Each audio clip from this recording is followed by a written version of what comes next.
Hi friends, ನಮಸ್ತೆ. Welcome to ರಚನಾಸ್ ಅಭಿರುಚಿ. Friends, ನಾನಿವತ್ತು ಒಂದು ತುಂಬ ಯೂನಿಕ್ ಆಗಿರೋ ಸಾಂಬಾರು ಅಂತ ಹೇಳ್ಬೋದು. ಅದು ಹಲಸಿನಕಾಯಿನಲ್ಲಿ ಬಸ್ಸಾರು ಹೇಗೆ ಮಾಡೋದು ಅಂತ ಹೇಳಿ ತೋರಿಸ್ಕೊಡ್ತಾ ಇದ್ದೀನಿ. ಇದು ಹಳ್ಳಿ ಕಡೆ ತುಂಬಾ ಸ್ಪೆಷಲ್ಲಾಗಿ ಅಷ್ಟೇ ಟೇಸ್ಟಿಯಾಗಿ ಮಾಡ್ತಾರೆ. ಸೊ ಹಾಗಾಗಿ ನಾವು ಹಳ್ಳಿ ಶೈಲಿನಲ್ಲಿ ಹೇಗೆ ಮಾಡೋದು ಅಂತ ಹೇಳಿ ಇಲ್ಲಿ ನೋಡ್ಕೊಂಬರೋಣ. ನೋಡಿ, ಮೊದಲಿಗೆ ಈ ಥರ ನಾನು ಸಣ್ಣದಾಗಿರುವಂತಹ ಹಲಸಿನಕಾಯಿ ತೊಗೊಂಡಿದ್ದೀನಿ. ಕೈಗೆಲ್ಲ ಚೆನ್ನಾಗಿ ಎಣ್ಣೆ ಹಚ್ಕೊಂಡು, ಚಾಕುಗೂ ಕೂಡ ಎಣ್ಣೆ ಹಚ್ಕೊಂಡು ಈ ರೀತಿ ನಾವು 4 ಭಾಗ ಆಗಿ ಕಟ್ ಮಾಡ್ಕೊಬೇಕಾಗತ್ತೆ. ಇವಾಗ ನೋಡಿ, ಈ ಥರ ಫಸ್ಟು ನಾವು ಮೇಲ್ಗಡೆ ಇದನ್ನೆಲ್ಲ ಕ್ಲೀನಾಗಿ ತೆಗಿಬೇಕಾಗುತ್ತೆ. ಆದಷ್ಟು ಕೈಗೆ ಚೆನ್ನಾಗಿ ಎಣ್ಣೆ ಹಾಕ್ಕೊಂಡು ತಗೊಳ್ಳಿ, ಮತ್ತು ಚಾಕುಗೂ ಕೂಡ ಚೆನ್ನಾಗಿ ಎಣ್ಣೆ ಹಾಕಿರಬೇಕು. ಆವಾಗ ನಿಮಗೆ ಕೈ ಎಲ್ಲ ಅಂಟಿಸಲ್ಲ, ಇಲ್ಲಾಂದರೆ ಅದು ಅಂಟಂಟು ಬರುತ್ತೆ ಹಲಸಿನಕಾಯಿ. ನೋಡಿ, ಈ ರೀತಿ ಫಸ್ಟು ಎಲ್ಲ ಕ್ಲೀನಾಗಿ ನಾವು ಕಟ್ ಮಾಡ್ಕೊಬೇಕಾಗುತ್ತೆ. ಈಗೆಲ್ಲ ಕಟ್ ಮಾಡ್ಕೊಂಡು ಆದಮೇಲೆ ಮತ್ತೆ ನೋಡಿ, ಈ ಥರ ಸಣ್ಣದಾಗಿ, ತುಂಬ ಸಣ್ಣದಾಗೂ ಮಾಡ್ಕೊಬಾರ್ದು, ಒಂದು ನಾರ್ಮಲ್ ಮೀಡಿಯಮ್ ಸೈಜಲ್ಲಿ ನಾವು ಕಟ್ ಮಾಡ್ಕೊಬೇಕು. ನೋಡಿ, ಇಲ್ಲಿ ಯಾವ ರೀತಿ ನಾನು ಕಟ್ ಮಾಡ್ಕೊತಾ ಇದ್ದೀನಿ ಅಂತ ನೋಡ್ತಾ ಇದ್ದೀರಲ್ಲ ನೀವು. ಈ ರೀತಿ ಫಸ್ಟು ನಾವು ಕಟ್ ಮಾಡಿಕೊಂಡು ಇದನ್ನು ಚೆನ್ನಾಗಿ ಒಂದು ಸ್ವಲ್ಪ ಫ್ರೆಶ್ ಆಗಿರೋಂಥ ವಾಟರ್ ಹಾಕ್ಕೊಂಡು ವಾಶ್ ಮಾಡಿ ಇಟ್ಕೊಳ್ಳೋಣ. ಈಗ ಒಂದು ಕುಕ್ಕರ್ನಲ್ಲಿ ನಾನಿಲ್ಲಿ ನೀರಿಟ್ಕೊಂಡಿದ್ದೀನಿ. ನೀರು ಕಾಯ್ದ ಮೇಲೆ ಇದಕ್ಕೆ ಅವರೆಕಾಯಿ ಹಾಕಿದ್ರೆ, ಅವರೆಕಾಯಿ ಸೀಸನಲ್ಲಂತೂ ತುಂಬ ಅಂದ್ರೆ ತುಂಬ ಚೆನ್ನಾಗಾಗುತ್ತೆ. ಹಾಗಾಗಿ ನಾನೊಂದು ಅರ್ಧ kg ಅವರೆಕಾಯಿ ಸುಳಿದಿಟ್ಕೊಂಡಿದ್ದೆ, ಅದನ್ನು ಕೂಡ ಕುಕ್ಕರಿಗೆ ಸೇರಿಸ್ಕೊತಾ ಇದ್ದೀನಿ. ಹಾಗೆ ಇಲ್ಲಿ ತೊಳೆದಿರುವಂಥ ಹಲಸಿನಕಾಯಿನೂ ಕೂಡ ನಾನು ಕುಕ್ಕರ್ಗೆ ಸೇರಿಸ್ಕೊತಾ ಇದ್ದೀನಿ. ರುಚಿಗೆ ತಕ್ಕಷ್ಟು ಉಪ್ಪು ಹಾಕಿಬಿಟ್ಟು ಒಂದು ಪ್ರೆಷರ್ ಬಂದರೆ ಸಾಕಾಗುತ್ತೆ ಫ್ರೆಂಡ್ಸ್. ಜಾಸ್ತಿ ನಾವು 2-3 ವಿಸಿಲು ಬೇಕಾಗಿಲ್ಲ, ಒಂದೇ ಒಂದು ಪ್ರೆಷರ್ ಬಂದರೆ ಸಾಕಾಗುತ್ತೆ. ಒಂದು ಪ್ರೆಷರ್ ಹಾಕ್ಸ್ಕೊಂಬರೋಣ. ಲಿಡ್ ಕ್ಲೋಸ್ ಮಾಡಿದ್ದೀನಿ.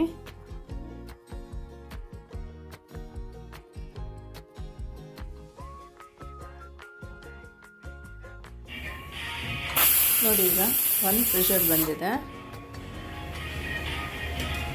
ಪ್ರೆಷರ್ ಔಟ್ ಆದಮೇಲೆ ಓಪನ್ ಮಾಡಿ ನೋಡೋಣ ಹೇಗೆ ಬೆಂದಿದೆ ಅಂತ ಹೇಳಿಬಿಟ್ಟು. ಅವರೆಕಾಯಿಗೆ ಸಾಕಾಗುತ್ತೆ, ಒಂದು ಪ್ರೆಷರ್ ಆದ್ರೇ ಸಾಕಾಗುತ್ತೆ. ಹಾಗೆ ಹಲಸಿನಕಾಯಿಗೂ ಕೂಡ ಒಂದು ಪ್ರೆಷರಲ್ಲೇ ಬೇಯುತ್ತೆ. ಜಾಸ್ತಿ ಆಗಿಬಿಟ್ರೆ ಅದು ಫುಲ್ಲು ಕಲಸೋದಂಗಾಗುತ್ತೆ. ನೋಡಿ, ಅವರೆಕಾಯಿ ಬೆಂದಿದೆ. ಈಗ ಹಲಸಿನಕಾಯಿಗೂ ಕೂಡ ತೋರಿಸ್ತೀನಿ ಬೆಂದಿದೆಯಾ ಇಲ್ವಾ ಅಂತ ಹೇಳಿ. ನೋಡಿ, ಎಷ್ಟು ಚೆನ್ನಾಗಿ ಕಟ್ ಆಗ್ತಿದೆ ಅಲ್ವಾ. ನೋಡ್ತಾ ಇದ್ದರೆ ನಿಮಗೆ ಚಿಕನ್ ಪೀಸ್ ಥರ ಕಾಣಿಸ್ತಾ ಇದೆ. ಹಾಗೆ ಸಾಂಬಾರು ಕೂಡ ಅಷ್ಟೇ ಟೇಸ್ಟಿಯಾಗುತ್ತೆ ಫ್ರೆಂಡ್ಸ್. ಇದನ್ನು ನಾವು ಒಂದು ಸ್ಟ್ರೈನರಲ್ಲಿ ಹಾಕ್ಕೊಂಡು ನೀರೇ ಬೇರೆ, ಕಾಳು ಮತ್ತು ಹಲಸಿನಕಾಯಿನೇ ಬೇರೆ ಮಾಡ್ಕೊಳ್ಳೋಣ.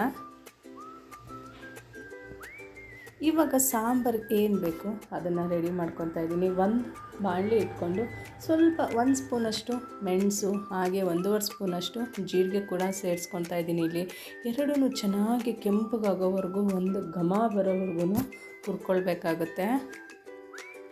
ಅದಕ್ಕೆ ಇಲ್ಲಿ 2 ಹಸಿಮೆಣ್ಸಿನ್ಕಾಯಿ ಬಂದು ಟೇಸ್ಟ್ಗೆ, ಸೊ 2 ಹಸಿಮೆಣ್ಸಿನ್ಕಾಯಿ ಹಾಕ್ಕೊಂಡಿದ್ದೀನಿ. 4 ಖಾರ ಮೆಣಸಿನ್ಕಾಯಿ, 2 ಗುಂಟೂರು ಮೆಣಸಿನ್ಕಾಯಿ ಕೂಡ ಟೇಸ್ಟ್ಗೆ.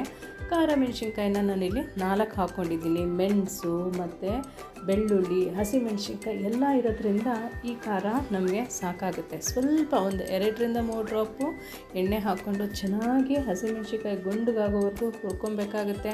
ಹಾಗೆ ಒಂದು ಮೀಡಿಯಮ್ ಸೈಜ್ ಈರುಳ್ಳಿ, ಹಾಗೆ 1.5 ಗೆಡ್ಡೆ ದಪ್ಪ ಬೆಳ್ಳುಳ್ಳಿನ ಬಿಡಿಸಿಟ್ಕೊಂಡಿದ್ದೆ, ಸ್ವಲ್ಪ ಕರಿಬೇವಿನ ಸೊಪ್ಪು, ಇಷ್ಟನ್ನು ಹಾಕ್ಕೊಂಡು ಚೆನ್ನಾಗಿ ಒಂದು ಬ್ರೌನ್ ಕಲರ್ ಬರೋವರೆಗೂ ನಾವು ಹುರ್ಕೊಳ್ಬೇಕಾಗುತ್ತೆ. ನೋಡಿ, ಇಲ್ಲಿ ಮೀಡಿಯಮ್ ಫ್ಲೇಮಲ್ಲೇ ಹುರ್ಕೊಬೇಕಾಗುತ್ತೆ. ಫ್ಲೇಮ್ ಜಾಸ್ತಿ ಇಟ್ಕೊಂಡು ಬೇಗ ಮಾಡಿಬಿಡೋಣ ಅಂತ ಮಾಡೋಕ್ಕೆ ಹೋಗ್ಬಿಡಿ. ಆದಷ್ಟು ಮೀಡಿಯಮ್ ಫ್ಲೇಮಲ್ಲೇ ಹುರ್ಕೊಳ್ಳಿ. ನೋಡ್ತಾ ಇದ್ದೀರಲ್ಲ, ಇವಾಗ ನಾವು ಆವಾಗಲೇ ಹಸಿ ಈರುಳ್ಳಿ ಹಾಕಿರೋದಕ್ಕೂ ಇವಾಗೂ ಏನು ಡಿಫ್ರೆನ್ಸ್ ಆಗಿದೆ ಅಂತ. ಇಷ್ಟು ಬರೋವರೆಗೂ ನಾವು ಹುರ್ಕೊಂಡ್ರೆ ಸಾಕಾಗುತ್ತೆ. ಇವಾಗ ಒಂದೇ ಒಂದು ಟೊಮೆಟೊ ಹಾಕಬೇಕಾಗುತ್ತೆ. ಹುಳಿ ಟೊಮೆಟೊ ಅಂತಂದರೆ ನಿಮಗೆ ನಾಟಿ ಟೊಮೆಟೊ ಗೊತ್ತಲ್ಲ, ಆ ನಾಟಿ ಟೊಮೆಟೊ ಕೂಡ ಒಂದೇ ಒಂದು ಟೊಮೆಟೊ ಹಾಕ್ಕೊಳ್ಳೋಣ. ಹಾಗೆ ಸ್ವಲ್ಪ ಹುಣಸೆಹಣ್ಣು ಕೂಡ ನಾನಿಲ್ಲಿ ನೆನೆಸಿಟ್ಕೊಂಡಿದ್ದೀನಿ. ಆ ಹುಣಸೆಹಣ್ಣು ಕೂಡ 1 ಸ್ಪೂನಷ್ಟು ಹುಣಸೆಹಣ್ಣ ಹಾಕ್ಕೊಳ್ತಾ ಇದ್ದೀನಿ. ಇದೆಲ್ಲನೂ ಮತ್ತೆ ಸ್ವಲ್ಪ ಡ್ರೈ ಆಗೋವರೆಗೂ, ಟೊಮೆಟೊ ಸ್ವಲ್ಪ ಬೇಯೋವರೆಗೂ ಹುರ್ಕೊಬೇಕಾಗುತ್ತೆ. ಹಾಗೆ ಸ್ವಲ್ಪ ಕೊತ್ತಂಬರಿ ಸೊಪ್ಪು ಕೂಡ ನಾನು ಇದಕ್ಕೆ ಸೇರಿಸ್ಕೊಂಡು ಚೆನ್ನಾಗಿ ಹುರ್ಕೊಳ್ತಾ ಇದ್ದೀನಿ. ಟೊಮೆಟೊ ಫುಲ್ಲು ಬಾಡೋವರೆಗೂ ಬೇಕಾಗಿಲ್ಲ, ಒಂದು ಅರ್ಧ 50% ಆದರೆ ಸಾಕಾಗುತ್ತೆ. ಅಲ್ಲಿವರೆಗೂ ಫ್ರೈ ಮಾಡ್ಕೊಳ್ಳಿ. ಇವಾಗ ಇದು ಆಗಿದೆ, ಅಂದರೆ ಫ್ರೈ ಆಗಿದೆ. ಪಕ್ಕಕ್ಕೆ ಇಟ್ಕೊಂಡು ಇದು ಆರಿದ ಮೇಲೆ ನಾವು ಮಿಕ್ಸಿ ಜಾರ್ಗೆ ಹಾಕ್ಕೊಂಡು ರುಬ್ಕೊಂಬರೋಣ. ಒಂದು ಸಣ್ಣದ ಮಿಕ್ಸಿ ಜಾರ್ಗೆ ಹಾಕ್ಕೊಂಡು ಆರಿದ ಮೇಲೆ ನೋಡಿಕೊಂಡು, ಬಿಸಿ ಇದ್ದಾಗಲೇ ಹಾಕ್ಕೊಬಾರ್ದು, ಸ್ವಲ್ಪ ಆರಿದ ಮೇಲೆ ಮಿಕ್ಸಿ ಜಾರ್ಗೆ ಹಾಕ್ಕೊಂಡು ರುಬ್ಕೊಬೇಕಾಗತ್ತೆ. ಚೆನ್ನಾಗಿ ಒಂದು ಫೈನ್ ಪೇಸ್ಟ್ ಆಗೋವರೆಗೂ ರುಬ್ಕೊಬೇಕು. ಆಮೇಲೆ ಸ್ವಲ್ಪ ಅವರೆಕಾಳು, ಬೇಯಿಸಿರೋ ಅಂಥ ಅವರೆಕಾಳನ್ನು ಹಾಕ್ಕೊಂಡು ನಾವು ರುಬ್ಕೊಬೇಕಾಗುತ್ತೆ. ಇವಾಗ ಇದನ್ನು ರುಬ್ಕೊಂಬರೋಣ. ನೋಡ್ತಾ ಇದ್ದೀರಲ್ಲ, ಏನು ಕಲರ್ ನೋಡಿ, ನಿಮಗೆ ಗೊತ್ತಾಗ್ತಾ ಇದೆ ಏನು ಚೆನ್ನಾಗಿ ಕಲರ್ ಇದೆ ಅಂತ ಹೇಳಿಬಿಟ್ಟು. ಇವಾಗ ಅವರೆಕಾಯಿನ ಸ್ವಲ್ಪ ನಾನು ಎತ್ತಿಟ್ಕೊಂಡಿದ್ದೆ, ಆ ಅವರೆಕಾಯಿನೂ ಕೂಡ ಹಾಕ್ಕೊಂಡು ಆದಷ್ಟು ನಾವು ರುಬ್ಬುವಾಗ ನಾವು ಅವರೆಕಾಯಿ ಬೇಯಿಸಿರೋ ಅಂಥ ನೀರಿದೆಯಲ್ಲ, ಅದೇ ನೀರು ಹಾಕ್ಕೊಂಡು ರುಬ್ಬಬೇಕು. ಮತ್ತು ನಮಗೆ ಕ್ವಾಂಟಿಟಿ ಎಷ್ಟು ಬೇಕು ಸಾಂಬಾರಿಗೆ ಅಷ್ಟು ಕ್ವಾಂಟಿಟಿ ನೀರು ಹಾಕ್ಕೊಂಡು ನಾವು ಫಸ್ಟೇ ಬೇಯಿಸ್ಕೊಬೇಕಾಗುತ್ತೆ. ತಣ್ಣೀರನ್ನ ಅವಾಯ್ಡ್ ಮಾಡಿ, ಆವಾಗ ಬಸ್ಸಾರು ನಿಮಗೆ ತುಂಬ ಅಂದರೆ ತುಂಬ ಟೇಸ್ಟಿಯಾಗುತ್ತೆ. ನೋಡಿದ್ರಲ್ಲ, ಕಾಳು ಹಾಕ್ಕೊಂಡು ರುಬ್ಕೊಂಡಿದ್ದೀನಿ, ಚೆನ್ನಾಗಿ ಗ್ರೈಂಡ್ ಮಾಡ್ಕೊಂಡಿದ್ದೀನಿ. ಈಗ ಪಕ್ಕದಲ್ಲೊಂದು ಸ್ಟವ್ ಮೇಲೆ ಒಂದು ಪಾತ್ರೆ ಇಟ್ಕೊಂಡು 2-3 ಸ್ಪೂನು ಅಡುಗೆ ಎಣ್ಣೆ ಹಾಕ್ಕೊಂಡಿದ್ದೀನಿ. ಹಾಗೆ ಒಂದು ಅರ್ಧ ಸ್ಪೂನಷ್ಟು ಸಾಸಿವೆ, ಸ್ವಲ್ಪ ಕರಿಬೇವಿನ ಸೊಪ್ಪು. ಸಾಸಿವೆ ಚೆನ್ನಾಗಿ ಚಟಪಟ ಅಂತ ಸಿಡಿದ ಮೇಲೆ ಕರಿಬೇವಿನ ಸೊಪ್ಪು ಮತ್ತು ಸ್ವಲ್ಪ ಈರುಳ್ಳಿ, ಒಂದು 3-4 ಬೆಳ್ಳುಳ್ಳಿನ ಜಜ್ಜಿಟ್ಕೊಂಡಿದ್ದೆ, ಅದನ್ನು ಕೂಡ ಒಗ್ಗರಣೆಗೆ ಸೇರಿಸ್ಕೊತಾ ಇದ್ದೀನಿ. ಒಂದು 3-4 ಮೆಣಸಿನ್ಕಾಯಿ, ನಾನಿಲ್ಲಿ ಗುಂಡು ಮೆಣಸಿನ್ಕಾಯಿ ಹಾಕ್ಕೊಂಡಿದ್ದೀನಿ. ನಿಮ್ಮ ಮನೆಯಲ್ಲಿ ಇಲ್ಲ ಅಂದರೆ ಗುಂಟೂರು ಮೆಣಸಿನ್ಕಾಯಿ ಕೂಡ ಹಾಕ್ಕೊಬೋದು. 1-2 ಚಿಟಿಕೆಯಷ್ಟು ಇಂಗನ್ನು ಸೇರಿಸ್ಕೊಂಡು ಇದು ಚೆನ್ನಾಗಿ ಸ್ವಲ್ಪ ಫ್ರೈ ಮಾಡ್ಕೊಬೇಕಾಗುತ್ತೆ. ಹಸಿ ವಾಸನೆ ಹೋಗೋವರೆಗೂ, ಮೆಣಸಿನ್ಕಾಯಿ ಗುಂಡು ಆಗೋವರೆಗೂ ನಾವು ಸ್ವಲ್ಪ ಫ್ರೈ ಮಾಡ್ಕೊಬೇಕಾಗುತ್ತೆ.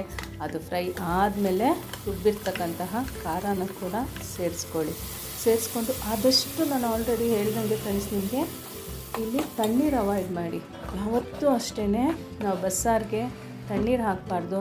ಇಲ್ಲ ನಾವು ಮಾಡ್ಕೊಂಡಿರೋ ಅಂತಹ ನೀರು ಕ್ವಾಂಟಿಟಿ ಕಮ್ಮಿ ಇದೆ ಅಂತಂದಾಗ ಪಕ್ಕದಲ್ಲಿ ಬಿಸಿನೀರಾದರೂ ಸರಿ ಇಟ್ಕೊಂಡು ಬಿಸಿನೀರು ಹಾಕ್ಕೊಳ್ಳಿ. ಆವಾಗ ಸಾಂಬಾರು ನಿಮಗೆ ತುಂಬ ಟೇಸ್ಟಿಯಾಗಿ ಬರುತ್ತೆ. ಖಾರ ಚೆನ್ನಾಗಿ ಬೆಂದ ಮೇಲೆ ನಾನಿಲ್ಲಿ ಪಕ್ಕದಲ್ಲಿ ಇಟ್ಕೊಂಡಿರೋ ಅಂತಹ ಅವರೆಕಾಯಿ ಮತ್ತು ಹಲಸಿನಕಾಯಿ ಬೇಯಿಸಿರೋ ಅಂಥ ನೀರು ಕೂಡ ಹಾಕ್ಕೊಂಡಿದ್ದೀನಿ. ನೋಡಿ, ನಿಮಗೆ ಸಾಂಬಾರು ನೋಡ್ತಾ ಇದ್ರೇ ಗೊತ್ತಾಗುತ್ತೆ ಕಲರು ಎಷ್ಟು ಟೇಸ್ಟಿಯಾಗಿದೆ ಅಂತ. ಈ ಪಾಯಿಂಟ್ ಆಫ್ ವ್ಯೂವಲ್ಲಿ ನೀವು ಉಪ್ಪು ಖಾರ ಕೂಡ ಚೆಕ್ ಮಾಡ್ಬೋದು. ಏನಾದರೂ ಉಪ್ಪು ಕಮ್ಮಿ ಇದ್ದರೆ ಉಪ್ಪು ಕೂಡ ಹಾಕೊಬೋದು. ಸಾಂಬಾರು ರೆಡಿಯಾಗಿದೆ.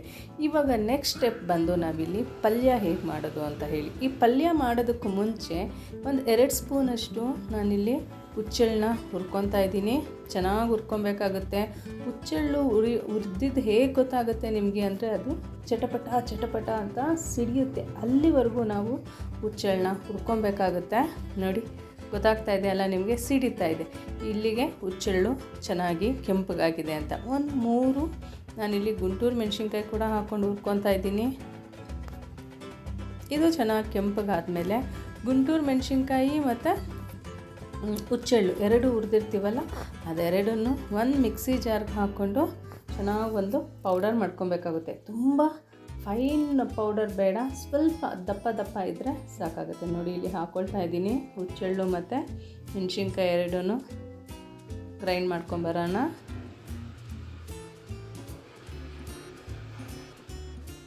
ಪೌಡರ್ ಆಗಿದೆ, ನೋಡ್ತಾ ಇದ್ದೀರಲ್ಲ ನೀವು, ಈ ಥರ ಪೌಡರ್ ಆದರೆ ಸಾಕಾಗುತ್ತೆ.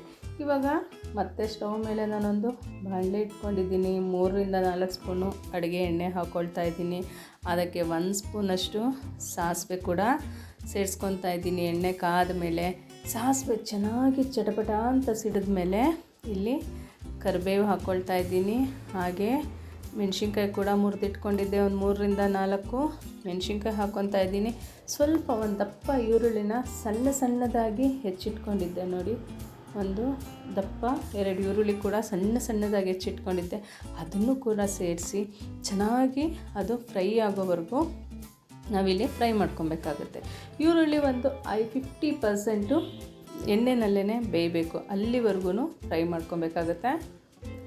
ಈರುಳ್ಳಿ ಚೆನ್ನಾಗಿ ಫ್ರೈ ಆದಮೇಲೆ ನಾವು ಸ್ವಲ್ಪ ಉಪ್ಪು, ಈರುಳ್ಳಿಗೆ ಎಷ್ಟು ಬೇಕೋ ಅಷ್ಟು ಉಪ್ಪು, ಜಾಸ್ತಿ ಉಪ್ಪು ಹಾಕ್ಕೊಬಾರ್ದು. ಈರುಳ್ಳಿ ಸ್ವಲ್ಪ ಬೇಯೋದಕ್ಕೋಸ್ಕರ ಒಂದು 2-3 ಚಿಟಿಕೆಯಷ್ಟು ಉಪ್ಪು ಹಾಕ್ಕೊಂಡಿದ್ದೀನಿ. ಇವಾಗ ಬೆಂದಿರ್ತಕ್ಕಂತಹ ಅವರೆಕಾಳು ಮತ್ತು ಹಲಸಿನಕಾಯಿ ಎರಡನ್ನೂ ಹಾಕ್ಕೊಂಡು ಚೆನ್ನಾಗಿ ಮಿಕ್ಸ್ ಮಾಡ್ಕೊಬೇಕಾಗುತ್ತೆ. ಈಗ ಆಲ್ರೆಡಿ ನಾವು ಅವರೆಕಾಳಿಗೆ ಮತ್ತು ಹಲಸಿನಕಾಯಿಗೆ ಉಪ್ಪು ಹಾಕಿರೋದ್ರಿಂದ ಮತ್ತೆ ಉಪ್ಪು ಹಾಕೋ ಅಂಥದ್ದು ನೆಸೆಸಿಟಿ ಇರಲ್ಲ. ಏನಾದರೂ ನಿಮಗೆ ಉಪ್ಪು ಕಮ್ಮಿ ಅನಿಸಿದ್ರೆ ಇಲ್ಲಿ ಸ್ವಲ್ಪ ಉಪ್ಪು ಕೂಡ ನೀವು ಸೇರಿಸ್ಕೊಬೋದು. ಖಾರ ನಾವು ಆಲ್ರೆಡಿ ಹಾಕಿದ್ದೀವಿ. ಇಲ್ಲಿ ಮೆಣಸಿನ್ಕಾಯಿ ನಾನು ಮುರಿದು ಹಾಕಿದ್ದೀನಿ. ಹಾಗೆ ನೋಡಿ ಇವಾಗ ಇಲ್ಲಿ ಸ್ವಲ್ಪ ಅದು ಚೆನ್ನಾಗಿ ಹುರಿದಾದ್ಮೇಲೆ ಹುಚ್ಚೆಳ್ಳು ಪುಡಿ ಮತ್ತು ಅದಕ್ಕೆ ಮೆಣಸಿನ್ಕಾಯಿ ಕೂಡ ನಾನು ಸೇರಿಸ್ಕೊಂಡಿದ್ದೆ. ಅದೆರಡನ್ನೂ ಹಾಕ್ಬಿಟ್ಟು ಚೆನ್ನಾಗಿ ಮಿಕ್ಸ್ ಮಾಡ್ಕೊಂಡ್ಬಿಟ್ರೆ ಒಂದು ಒಳ್ಳೆ ಪಲ್ಯ ರೆಡಿಯಾಗುತ್ತೆ ಫ್ರೆಂಡ್ಸ್. ಇದು ಹೇಗಿರುತ್ತೆ ಅಂತಂದರೆ ನೀವು ಸೇಮ್ ಚಿಕನ್ ತಿಂದಷ್ಟು ಥರನೇ ಇರುತ್ತೆ ಟೇಸ್ಟು, ಅಷ್ಟು ಟೇಸ್ಟಿಯಾಗಿರುತ್ತೆ. ಹುಚ್ಚೆಳ್ಳು ಪುಡಿ ಹಾಕ್ಬಿಟ್ರಂತೂ ಅದ್ರ ಟೇಸ್ಟೇ ಡಿಫ್ರೆಂಟಾಗಿರುತ್ತೆ. ನೋಡಿ ಇವಾಗ ಪಲ್ಯ ರೆಡಿಯಾಗಿದೆ. ಬಸ್ಸಾರು ಕೂಡ ತುಂಬಾ ಚೆನ್ನಾಗಿ ರೆಡಿಯಾಗಿದೆ. ಇದ್ರ ಜೊತೆಗೆ ರಾಗಿ ಮುದ್ದೆ ಇದ್ದರೆ ಆಹಾ, ಅದ್ರ ಟೇಸ್ಟೇ ಬೇಡ ಫ್ರೆಂಡ್ಸ್. ನಿಮಗೇನಾದರೂ ಈ ರೆಸಿಪಿ ಇಷ್ಟ ಆದರೆ ನೀವು ಕೂಡ ಮನೆಯಲ್ಲಿ ಒಂದು ಸಲ ಟ್ರೈ ಮಾಡಿ ನೋಡಿ. ಮನೆ ಮಂದಿ ಎಲ್ಲ ತುಂಬ ಅಂದ್ರೆ ತುಂಬ ಇಷ್ಟಪಟ್ಟು ತಿಂತಾರೆ. ಇಷ್ಟ ಆದರೆ ಕಮೆಂಟ್ ಬಾಕ್ಸಲ್ಲಿ ಕಮೆಂಟ್ ಮಾಡೋದನ್ನ ಮರಿಬೇಡಿ. ಸೊ ಫ್ಯಾಮಿಲಿ, ಫ್ರೆಂಡ್ಸ್, ರಿಲೇಟಿವ್ಸ್ಗೆಲ್ಲ ಹಾಗೆ ಈ ವಿಡಿಯೋನ ಶೇರ್ ಮಾಡಿ, ಅವರಿಗೂ ಕೂಡ ಹೆಲ್ಪ್ ಆಗುತ್ತೆ.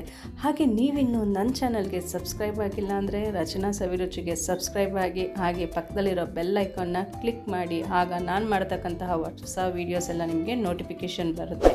ಮತ್ತು ಮುಂದಿನ ವಿಡಿಯೋದಲ್ಲಿ ಒಂದು ಹೊಸ ರೆಸಿಪಿಯೊಂದಿಗೆ ಭೇಟಿಯಾಗೋಣ. ಈ ವಿಡಿಯೋ ನೋಡಿದ್ದಕ್ಕಾಗಿ ಧನ್ಯವಾದಗಳು. Thanks for watching. Bye bye.